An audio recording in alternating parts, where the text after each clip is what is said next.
ఆదికాండము 39వ అధ్యాయం. ఆదికాండము 39వ అధ్యాయం 1 నుండి 2 వచనాలు చదువుతుంటారు. ఎవరు చదువుతారా?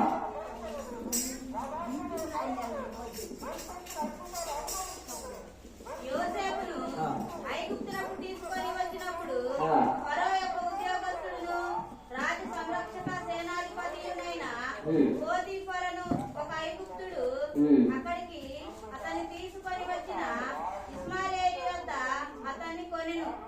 యెహోవా యోసేపుకి తోడై ఉండెను కనుక అతడు వర్ధిల్లుచు తన యజమానులకు ఆ ఐగుప్తుని ఇంట ఉండెను. ప్రార్థన చేస్తున్నాం.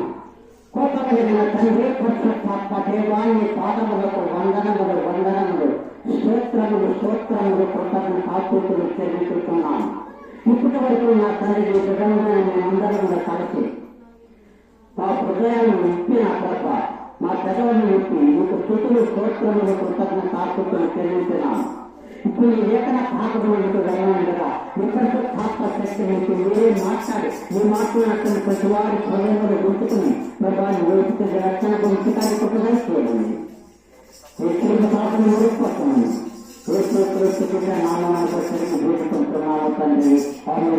క్రీస్తునందు ప్రేమించేది సపోత. ఇక్కడ 39వ అధ్యాయంలో ముందు ఆదికాండం అంటే ఆది కాలం మొదలుకొని ప్రకటన గ్రంథములకు అది అంతర్గం. మొట్టమొదటి ఆది కాండం ఉన్నది. ఆది కాండం మొదలుకొని ఆఖరిగా ప్రకటన గ్రంథం వరకు పూర్తయిపోతుంది. అందుకని యొక్క ఆదికాండ గ్రంథంలో 39వ అధ్యాయంలో ఎవరు రాకనాలంటే ఈ యొక్క మాటలు జాగ్రత్తలు దైవ శక్తి వల్ల దేవుని ప్రేరేపణ వలన మోసే యొక్క గ్రంథాన్ని రాసి ప్రస్తుత మోసే ఆనాటి కాలంలో క్రీస్తుకు పూర్వము 1446వ సంవత్సరం నుండి 1406వ సంవత్సరంలో ఈ యొక్క గ్రంథము వ్రాయబడినది. ఎవరు రాశారంటే పరిశుద్ధాత్మతో దేవుడు మోసే ద్వారాగా ఈ యొక్క ఆదికాండ గ్రంథం రాసినాడు. ఇందులో మనం ఏంటంటే 39వ అధ్యాయంలో వరకు అక్కడ యేసేపుల గురించి కొన్ని మాటలు మనం నేర్చుకున్నాము. ఆయన ప్రవర్తన, ఆయన జీవితము, ఆయన మనస్సు, ఆయన ఎలాగ నచ్చిన నడక ఇప్పుడు మనం నేర్చుకుని ముగించుకున్నాము కనుక జాగ్రత్తగా ఉన్నాము. ఇక్కడ ఏంటంటే ఒక మాట చూడండి. యేసేపు యొక్క ఐగుప్తును తీసుకుని వచ్చినప్పుడు యేసేపు ఎవరు చూస్తారా? యేసేపు ఎవరంటే యాకోబు యొక్క చూస్తారా? యాకోబు యొక్క కుమారులు ఎవరు? ఇద్దరు. చూతారా? ఎవరు? ఏసావు, యాకోబు. ఏసావు యాకోబుకి ఏసావు దేవుని ఎంతగానో ఎవరంటే యేసేపుని ప్రేమించినారు. యేసేపు అతను మొత్తం తన యొక్క జీవితంలో పోతే దేవుడు ఆయన పరిశుద్ధాత్మ ద్వారాగా వాడుకున్నాడు. యేసేపు దేవుని మీద భక్తి కలిగినటువంటి వాడు, దేవుని మీద విశ్వాసం కలిగినటువంటి వాడు, దేవుని మీద నమ్మకం కలిగినటువంటి వాడు, ఏమిటి పరిపూర్ణ ప్రేమిస్తూ కదా దేవుడితో అనుకుంటాడు. యేసేపు అంటూ యాకోబు యొక్క కుమారులో ప్రత్యేకంగా అయితే యేసేపుని ఆయన దగ్గర ప్రేమించినట్టయితే యేసేపుకు భార్య ఉన్నారు. తర్వాత పిల్లలు కూడా సంతానం. ఆయనకు 2 ఒక భార్యకేమో 2, ఒక భార్యకేమో 10 మంది. మొత్తం ఎంతమంది? 12 మంది. ఈ 12 మందిలో ఒక భార్యకు వచ్చేసేమో 10 మంది ఉన్నారు, ఒక్క భార్యకు వచ్చేసేమో 2 ఉన్నారు. వీరుడు అందరికంటే పెద్దవారికి యేసేపు. ఈ యేసేపుని దేవుడు ఎంతగానో ప్రేమించాడు. యేసేపు కాకుండా యాకోబు కూడా అంతగానో ప్రేమించినాడు దేవుడు. ఎందుకంటే తన యొక్క మనకు చూడండి, మనకు బిడ్డలు కనిపించడం కానీ మనం నలుగురికి కలిగితే 4 బిడ్డలు నీకు 4 కొడుకులు ఉండాలంటాడు. ఈ 4 కొడుకులు నువ్వు ప్రేమిస్తున్నావు, నీ కొడుకులే కాదంగా. అయితే 4 సరి సమానంగా ప్రేమిస్తున్నావా? ప్రేమించవా? అందుకనే దేవుడు ఏమంటాడు? దేవుడు లోకముని ఎంతో ప్రేమించేది కాగా తన అద్వితీయ కుమారుగా పుట్టిన వాణ్యదు విశ్వాసంతో ప్రతి వాడును నశింపక నిత్య జీవం పొందుతూ ఆయన అనుగ్రహించు. దేవుడే కానీ ప్రేమ ఉన్నాడు.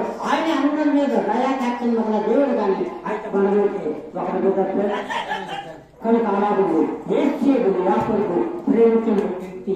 అందుకని అప్పుడు ఆ కాలంలో కూడా ఏం చేసింది? తన అన్నలు ఏం చేసిండు? పాకపట్నంలో ఉన్న తర్వాత కొంతకాలం చదువుతూ దేవుడు యొక్క తండ్రితో మీరు యాకబుతో వేసేయకుండా నాయన మీ అన్నవాళ్ళు ఇక్కడ కవికాక్షలు పోయినారు, కుటుంబంలో వెళ్ళిపోయారు కదా, కనుక నేను ఒక్కసారి పోయి వాళ్ళని పిలిచి వాళ్ళ యొక్క రహస్యాన్ని తెలుసుకుని నాకు కప్పులు పెట్టుకుని యాకబు చెప్తుంది. యాకబు వెళ్ళినప్పుడు ఏం చేస్తున్నారన్నా వాళ్ళు చూసారా? యాకోబు ఎప్పుడైతే ఏసేపు వచ్చిన ఏసేపు ఎప్పుడైతే ప్రయాణం అయిపోతానంటూ అడవికి వెళ్ళినారో అక్కడ వెళుతున్న ఏమైంది? అందరూ నేర్చుకుంటున్నారు గొడ్లు. అప్పుడు ఏంటంటే అక్కడ పోయిన తర్వాత ఏసేపు ఎప్పుడైతే అన్నాన్ని చూసాడు, ఏసేపుకి ఎక్కడ లేని ఆనందం సంతలో మా అన్నలు వస్తున్నా చెప్పి దగ్గరనే వాళ్ళే పడుకుంటే ఈర్ష్య కలిగి ఉన్నారు. ఈర్ష్య ఇప్పుడే కాదు, గర్వం ఇప్పుడే కాదు, అది ఎప్పుడైతే ప్రపంచంలో పుట్టినప్పుడు మొదటిసారిగానే వచ్చింది. ఆదామును సృష్టించినప్పుడే అప్పుడే ఈర్ష్య వచ్చింది. రాలేదా? ఆదాముకి ఎవరు పుట్టినారు? ఆదాము అవ్వ వాళ్ళిద్దరు కలిసిన తర్వాత మొట్టమొదటి పుట్టినవాడు ఎవరు? కయ్యూడు. కయ్యూడు తర్వాత ఏబేలు. అవ్వకు ఇద్దరు కుమారులు. మొదటి ఆయన పేరు కయ్యూడు, రెండో ఆయన పేరు ఏబేలు. వీరిద్దరు ఇరువురు తర్వాత ఏమి దేవుడు ఉండంగా ఏమయ్యా కయ్యూడు, ఏమయ్యా ఏబేలు, వీరిద్దరు మీ భూమి మీద ఉండాలనక నాకు మీరేమైనా చాలా ఆశ్చర్యం అని చెప్పినప్పుడు ఏం చేస్తుంటే కయ్యూనేమో మంచి విషయాలు దేవుడు వల్ల అప్పుడు ఆ కష్టలేదు కలిగి ఏం చేస్తుంటూ ఏ బేలోని చంపేసినాడు అన్న చదవడు. ఆదాము కాలుగున్న మొదటి కుమారుడే వాళ్ళకి ఇద్దరు పుట్టింత ఆ ఈర్ష అనేటప్పుడే కక్ష కలిగింది కనుక ఆ కక్ష వల్ల తమ్ముడు చంపితే కనుక అతను ఆ ఈర్ష ఇప్పుడే కూడా ఉన్న తర్వాత సంతానం పుట్టిన తర్వాత అప్పుడు అబ్రాహం వచ్చింది. అబ్రాహం తర్వాత యాకోబు వీళ్ళందరూ కలిసిన తర్వాత యాకోబు కుమారుడు పుట్టిన తర్వాత ఏమిటంటే అందరూ కలిసి మనకి మనకు ఆయన చెడ్డ మనం రక్తాలని చెప్పేసి ఒక అనుమానం కలిగి అతను చంపడానికి ఉద్దేశించినారు. కానీ అతను ఏం చేశాడు? చంపలేదు కానీ కొట్టి గోతులో పడవేసినాడు. గోతులో పడవేసిన తర్వాత ఎన్నికల తర్వాత మళ్ళీ ఆయన బయటికి తీసి ఐగుప్తీయులకి ఇస్మాయిల్కి అతన్ని ఏసేపుని అమ్ముకున్నారు. అయితే అమ్ముకున్న తర్వాత ఏం చెప్పిండు? వాళ్ళు అమ్ముకున్నారు, అక్కడ పోయిన ఆపడు. మరి అక్కడ మరి ఈ సంగతి ఏంటి? ఇంటి దగ్గర అమ్ముకున్న తర్వాత అక్కడ ఐగుప్తులు పెరిగి పట్టవాడు అయితే దేవుడు దయబండి దేవుని యొక్క ప్రేమ కలిగి పెట్టాడు. అలా చూడడం కావటాన్ని దేవుడు ఏసేపు ఎక్కువగా విస్తరిపడేందుకు వర్షాలు చేశాడు. మనం కూడా భూలోకంలో జీవించి వర్షాలంటే ఒకటే మార్గం, దేవుని యందు భక్తి కలిగి, దేవుని యందు నమ్మకం కలిగి, దేవుని యందు విశ్వాసము కలిగి, దేవుని యందు పరిశుద్ధత కలిగి ఎవరైతే హృదయపూర్వకంగా దేవుని సృష్టించుకుంటూ భయపట్టుకుంటారో వాడు విస్తారంగా కలిపేస్తారని దేవుని వాక్యములు మనకు రుజువు చేస్తుంది. అది ఎక్కడ వాక్యం చూసి యోగ గ్రంథము 8వ అధ్యాయము 5-6 వచనాలు చదవండి. యోగ గ్రంథము కీర్తనలు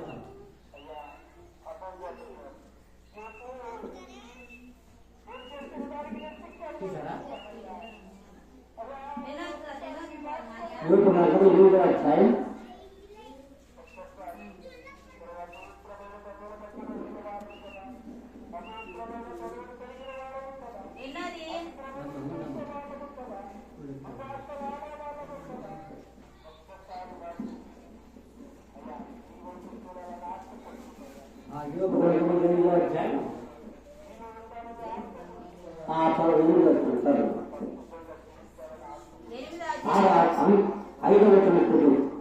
నీవు జాగ్రత్తగా దేవుని వెతికిన ఎడల, సర్వశక్తుడకు దేవుని బతిమాలుకొని ఎడల, నీవు పవిత్రుడవై యథార్థవంతుడవైన ఎడల నిశ్చయముగా ఆయన నీ యందు శ్రద్ధ నిలిపి నీ నీతికి తగినట్టుగా నీవు జాగ్రత్తగా దేవుని వెతకని ఎడల, జాగ్రత్త అనేది దేవుని యందు భయభక్తులు కలిగి, ఒకే మనసు కలిగి, ఒకే విశ్వాసం కలిగి, ఒకే నిరీక్షణ కలిగి, ఒకే ప్రేమ కలిగి, దేవుని యందు యథార్థత కలిగి నువ్వు ఎప్పుడైతే నీ దేవుని ప్రార్థిస్తావో నీవు ఖచ్చితంగా దేవుని నువ్వు వర్తిల్లుతాడు. దేవుడిని నువ్వు వర్తిల్లజేస్తాడు, విస్తారంగా నిన్ను ఫలింపజేస్తాడు, అభివృద్ధి చేస్తాడు. కనుక నీ నివాస స్థలాన్ని కూడా వర్తిల్ల చేస్తానని చెప్పంటున్నాడు. ఎప్పుడు నువ్వు దేవుని యందు భయభక్తులు కలిగి, దేవుని యందు నమ్మకం కలిగి, దేవుని యందు ప్రకారం అనుసరించుకుంటూ విరిగి నలగిన హృదయం కలిగి పరిశుద్ధాత్మ శక్తిని శక్తిని పొందుకొని ఎప్పుడైతే నీవు క్రీస్తును జీవిస్తుంటావో నీ కుటుంబం వర్ధన చేస్తావు. దేవునికి మహిమ కలగదాకా నువ్వు వర్ధనాలంటే ముందు దేవుని సన్నిధానంలోకి వచ్చి నువ్వేం చేస్తే మోకరించే ప్రార్థన చేయాలి. ప్రార్థన పెట్టి ఆత్మ ఖడ్గములు ప్రతి ఒక్కరు కలిగి ఉంటారు. ప్రార్థన ఆత్మ ఖడ్గములు రక్షణ స్థానములు సర్వాంగముల కౌశములు ధరించుకొని విశ్వాసమును దాడులను చేత పట్టుకొని నీతి అని మహిమను తొడుక్కొని సిద్ధమంతుని జోడు తొడుక్కొని ఎప్పుడైతే నీ హృదయపూర్వకంతో దేవుని స్థుతిస్తావు నీ కుటుంబం వర్ధలు చేస్తాడు, నీ బిడ్డలను వర్ధలు చేస్తాడు, నీ యొక్క సంస్థను కూడా విస్తారంగా ఫలింపజేస్తానని దేవుడు దైవ గ్రంథంలో కాస్తాడు. కనుక నా ప్రేమిత సహోదరులారా ఈ యొక్క 5 దినాల్లో 6 దినాల్లో మనం ఊళ్ళో కనుక మనం వర్ధన చేయాలంటే దేవుని ముందు విశ్వాసం కలిగి నడుచుకోవాలా, దేవుని ముందు ప్రార్థన కలిగి నడుచుకోవాలా, దేవుని ముందు నమ్మకం కలిగి జీవించాలా.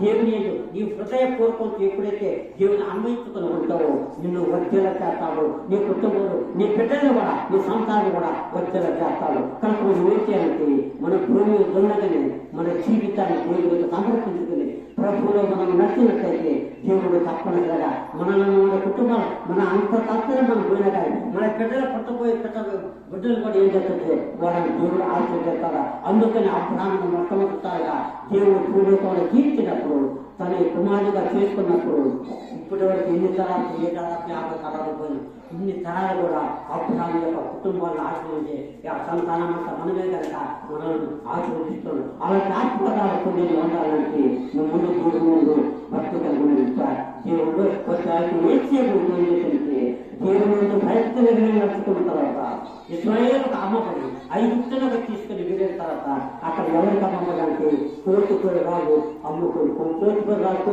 కుమారుడు లేనందువల్ల ఆయన నుంచి రాజుగా ఉండి ఆ యొక్క రాజ్యాన్ని చేస్తూ ఉన్నప్పుడు కూడా ఈ యొక్క ఏసేపుని ఏం చేస్తుండో కొనుక్కొని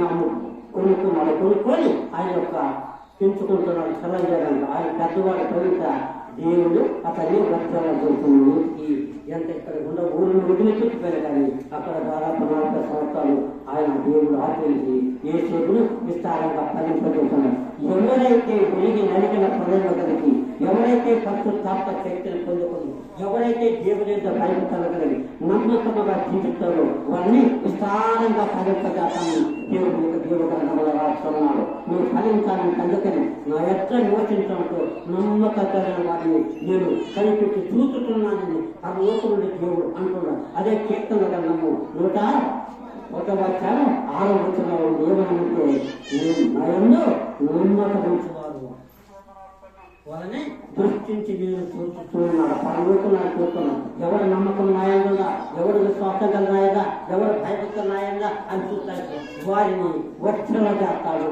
దేవుని సేవలు విస్తారంగా ఫలింపజేస్తాడు. ఆ ఫలితాన్ని మనం పొందాలంటే ముందు నీవు ఇదిగో పాత బిడ్డను కొత్త వాయిన కనుక పాత సంస్థకు నూర్పేసి కొత్త సంస్థలకు మనం రాబోతున్నా నీరు ఉన్నటువంటి ప్రాచీన స్వభావాన్ని తీసుకొని నీరు ఉన్న అవిధేయత అపవిత్రత కామకత్వం విగ్రహాలతన ద్వేషము కలకం మట్టి తీసివేసుకొని ప్రభు వైపు తిరిగి రక్షణ పోయి బాధపడుతు కలిగి ప్రభువులను ఎప్పుడైతే జీవిస్తారో నిన్ను వర్షాలు చేస్తాడు, నీ కుటుంబంలో వర్షాలు చేస్తాడు, నీ యొక్క భక్తులు విస్తారుగా ఫలింపజేస్తాడు. అలాంటి ఫలితాన్ని పొందాలంటే అది అందుకని ప్రభుత్వం చూసుకోవాలని చూస్తున్నారు. ప్రయాసపడి భారము మోసుకొస్తున్న సమర్థమైన దుఃఖరాన్ని నేను మీకు విశ్రాంతి ఇస్తాను. నేను విశ్రాంతి ఇచ్చే దేవుడను, మీరు కాపాడే దేవుడను, కరుణించే దేవుడను, ప్రేమించే దేవుడను, కర్మోత్సానికి తీసుకుని మీ కొరకనే ప్రాయం పెట్టిన దేవుడను నేనే అని చెప్పి కనుక నా ప్రేమకే సహోదరులాగా ప్రయాసంతో నీ నోటికి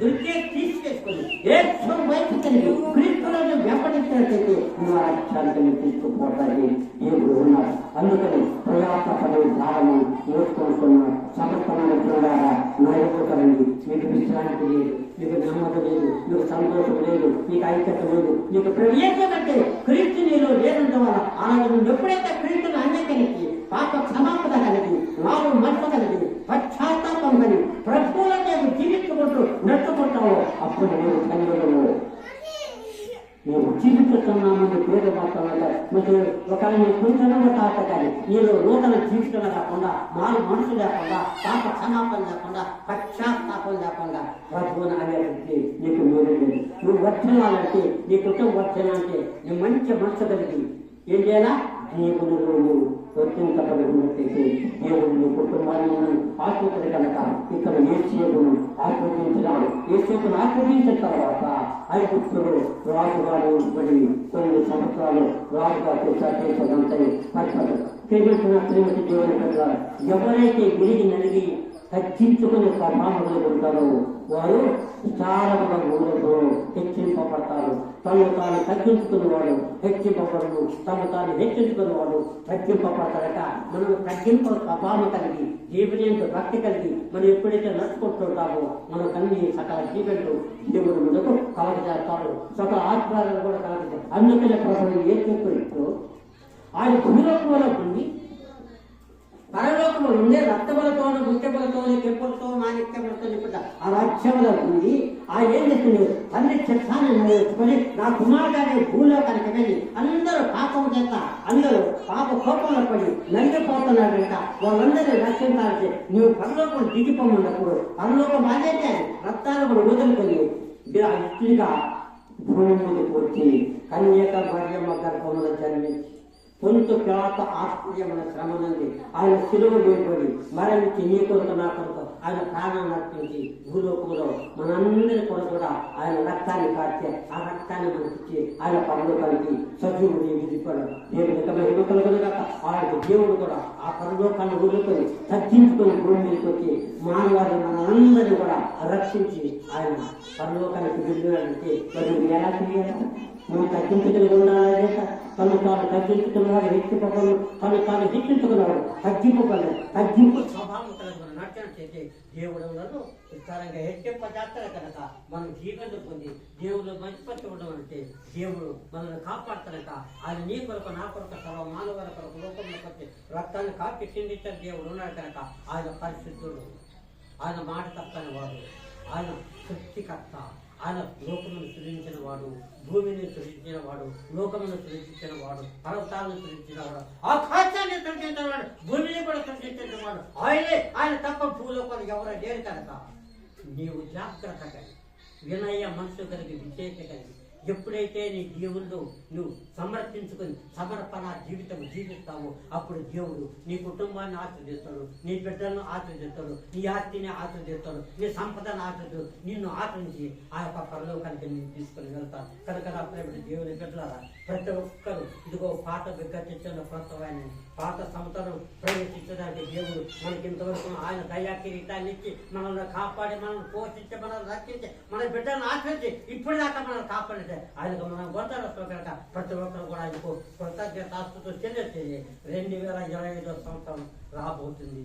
ఇంతమంది ఈ లోకంలో ఉంటాం, ఎంతమంది తీసుకోవద్దా నాకు తెలియదు, కానీ మనం దేవుడిని పేరుకున్న కావచ్చు కనుక మనం హృదయంలో దేవునికి సమర్పించుకొని దేవుని ఎంతో భయభక్తులు కలిగి దేవుని ఎంతో నమ్మకం కలిగి దేవుని ఎంతో విశ్వాసం కలిగి దేవుని ఎంతో ప్రేమ కలిగి ఒకరితో ఐక్యత ప్రేమ కలిగి అలాంటి ఏం చేయకుండా ఐక్యత కలిగి మనందరికీ ప్రార్థన జీవిస్తే మనం ఈ లోకాన్ని వదిలిపెట్టే కానీ ఆ యొక్క రాజ్యంలో మనందరం కూడా కలుసుకుంటాం కనుక దయచేసి తగ్గించుకొని ప్రభుని మాటలు వినుకుంటూ ప్రార్థనా పనులు జీవించుకుంటూ మీరు నడుచుకున్నట్లయితే దేవుడు ఖచ్చితంగా మీ కుటుంబం ఆస్తుంది. అందుకని దేశంలో కలిసి నమ్మకమైన వారిని నేను తెలుసుకున్నాను. ఎవరంటున్నారే మాట తెలుసున్నా? ఎవరంటే మాట దావీదు మహారాజు ఏమంటుంటే నమ్మకతలు భూమి ఎంతమంది అందరూ కూడా పాలన అందరూ చేసుకోరు. ఇలా నమ్మకంగా నాయకులు ఎవరు ఉండరా, నాయకులు విశ్వాసం కలిగి ఉండరా, నాయకులు భక్తి కలిగి నాయకులు ప్రేమ కలిగి ఉన్నట్టు వాళ్ళు నేను పిలిచి వాళ్ళు నేను చూస్తున్నా పిలుస్తూ అన్నా.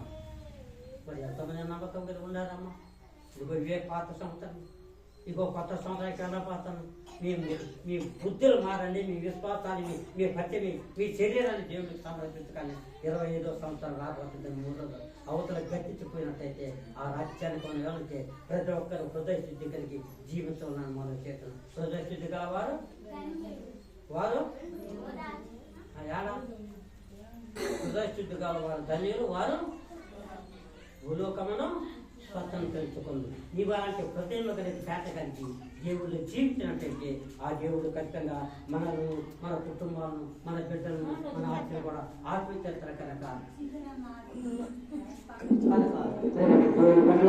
కనుక పాత సంవత్సరం కట్టించుకోవాలి కాబట్టి మనకు 10 తారీఖు బుధవారం కనుక ఇక్కడ కొత్త సంవత్సరం ఉంది కనుక మీ యొక్క హృదయాలు మీరు ఉన్నటువంటి అవినీతిని తీసుకొని మనసు మార్చుకొని దేవుని రూపాంతరం పొంది క్రీస్తులకు వచ్చేస్తే దేవుడు మన సగాను నీకెంత పాపం చేసినా దేవుడు క్షమించే దేవుడు ఆయనే, ఆయన కాపాడే దేవుడు ఆయనే, నిన్ను ప్రేమించే దేవుడు ఆయనే, నేను పరలోకానికి తీసుకుని వెళ్ళే దేవుడు. అతడు పెద్ద పూలతలు ఎవరు లేదు కనుక మనం హృదయ శుద్ధి కలిగి దేవుడి యొక్క భక్తి కలిగి మనం నడుచుకుంటూ దేవుడితో జీవించినట్లయితే దేవుడు సమృద్ధిగా మనం కాపాడు. ఇక్కడ ఒకసారిగా ఈ 10 సంవత్సరాలు 50 సంవత్సరాలు మనము మరణించను యుగ యుగాలు కూడా అనిత్య రాజ్యుడు మనం ఉండాలంటే దేవుని నమ్మకం కలిగి, దేవుని విశ్వాసం కలిగి, దేవుని ప్రేమ కలిగి నీవు వర్చులతో ఉన్నట్లయితే నిన్ను ఆశీర్దిస్తాడు. ఇప్పుడు జీవించి బలపడతాను కనుక మన రాజ్యానికి మనం అదుపు కావాలంటే ప్రతి ఒక్కరు కూడా హృదయ శుద్ధి కలిగే ధన్యతల మొత్తం 5వ అధ్యాయం ఏమిటంటే ఆత్మ విషయమై జీవన లేని వారు చదువుతారా ధన్యులు పరలోక రాజ్యం వాడే ఎంత గుర్తుకుంటున్నది. ఏదో ఆత్మ విషయం నీ ఆత్మ కాకగా నీలో కష్టం ఏమీ లేకుండా హృదయ యథార్థమైన వచ్చే మనసు కొట్టే అంటే నీ పరలోకానికి తీసుకుని వెళ్తాను. ఉంటున్నామా ఇక్కడ కాసేపట్లో కాసేపట్లో మారిపోతాం. ఒక్క క్షణం వల్లనే మారిపోతాం. ఎక్కువ కొద్దిగా కనుక మీ హృదయంలో కలవరకరనేది. అందుకే ఏమంటుందో నేను త్వరగా వెతుకుతున్నాను. వారి క్రియలు చొప్పున ప్రతి వారికి సిద్ధపచ్చని జీతమైన రాగలి అక్కడ వస్తున్నాన్ని అక్కడ మీరు చూసుకోండి. నా సహోదరైన సహోదరు కదా మీరు హృదయాలను మార్చుకోండి. మీరు పవిత్రమైన హృదయం కలిగి, దేవుని భక్తి కలిగి, దేవుని నమ్మకం కలిగి, దేవుని యథార్థత కలిగి నడుచుకుంటూ ప్రార్థనా జీవితం జీవించుకుంటా ఉన్నట్లయితే మీ కుమారులను ఆశీర్దిస్తాను, మీ బిడ్డలను ఆశీర్దిస్తాను. ఒక్కొక్కరితో పూర్తిగా చేసుకోండి. నువ్వు తరాలు మీకు అయిపోయినా కానీ నీ 4వ తరం నీ బిడ్డలు ఇచ్చిన నీ ప్రార్థన వాళ్ళకు అప్పపుస్తకానికి నా పేరు దేవుడు. ప్రతి ఒక్కరు ప్రార్థన శక్తి కలిగి ప్రార్థన ఆత్మ కట్టడం, రక్షణను చేస్తాను, సర్వాంగముల కవచములు ధరించడం, విశ్వాసముల గాలుని చేత కట్టడం, నీతి అని మైబోతో చిత్త మనుషులు మంచి మనసును తోడుకొని ప్రభుని మనం స్థితించినట్లయితే ఆయన మనం గురుగా విశాలముగా ఫలింపజేస్తారు. శాస్త్రనారాయణ లేదా ఇందులు కానీ గ్రహించరు సూత్రులు మనకు సూత్రులు కానీ కాలేదు. ఈ ప్రజల్లో నా వలన స్వచ్ఛత పొందకపోతే వారి ప్రజలు కనుక ప్రేమ సపోదరుల ప్రతి ఒక్కరు కూడా హృదయకు తిరిగి దేవుని భక్తి కలిగి నడుచుకుంటున్నట్టయితే ఆయన అందుకని నీ కొరకు నా కొరకు సర్వ మానవాళ్ళకు కూడా పరలోకాన్ని వదిలిపెట్టుకొని భూమి తిరిగి మనందరి కొరకు కూడా రక్తాన్ని కాచి ఆ శిలువలో ఉదయాలను. ఎందుకు ఆయన హత్యలు ఎక్కువ, ఆయన ఆలోచన తప్ప, ఆయన దొట్టించలేవు, ఆయన పాపాలను పోవటం చిత్తపడాక ఆయనే మానవుడు కాబట్టి కన్యక మధ్యమ గర్భంలో జన్మించి పొత్తుకలా కాకపోయిన సమ్మని చిరువు వేయబడి మరణించి లేదు మళ్ళా తీసుకొని పోయేదానికోసం నా కన్య ఇంట అనేక నివాసములగలరు. ఏది అలా నేను చక్కగా మాకు నివాసాలు కూడా తీర్పుతాయి కాదు మనం తీసుకొని వస్తారు కదా. మానవ మనసు కలిగి పశ్చాత్తాపము కలిగి ప్రార్థన అనుభవం కలిగి విశ్వాసము కలిగి నిరీక్షణ కలిగి ప్రభువులో జీవించే నిన్ను వర్ధన చేస్తాడు, నీ కుటుంబంలో వర్ధన చేస్తాడు, నీ పంటను ఆశ చేస్తాడు, నీ ఫలమును జీవిస్తాడు. మరి ఉంటున్నారా కోసం ఆలోచించి ఇంకో దగ్గరకు వచ్చేది సంబంధంగా ప్రతి ఒక్కరు కూడా వెలిగి నలిగి హృదయం కలిగి దేవుని భయభక్తులు కలిగి నడుచుకుంటే దేవుని యొక్క జరగదు కనుక మనం వాటి జీవితం కలిగి ఉండమని మనం చేస్తున్నాము. దేవుని యొక్క మాటలను జీవించగాక ఆయన ప్రార్థన చేస్తున్నాం.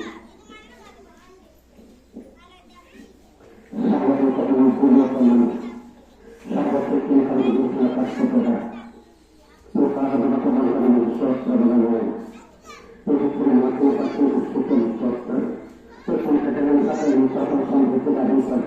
నీకు పాత్రలు చేసిన సంస్థలు చూడటానికి మీకు చుట్టుపక్కల చూసుకుంటారు ఆత్మను నా ప్రభావం మూర్తి నువ్వు వచ్చి తిరిగి రక్షణ పొందుతా నీకు పని ఇచ్చి వారి కుటుంబాన్ని తీపిస్తాయి. వాళ్ళు ఉన్నట్టు అక్కడ చేస్తున్న ఆత్మని ఆత్మకి తీపిస్తే బలపడి నీ చిన్న కాకవాడిని నడుపుతాను నీ పిల్లగా తీపిస్తుండగా లేకుండా ఇచ్చేది ఆత్మ కష్టంతో కలిసిపోయేది వచ్చిన ప్రపంచం చేయండి. రాష్ట్రంతో సమస్య సమయం కూడా గడిచిపోయింది. దేశం కృషి వేడుకుంటున్నాము.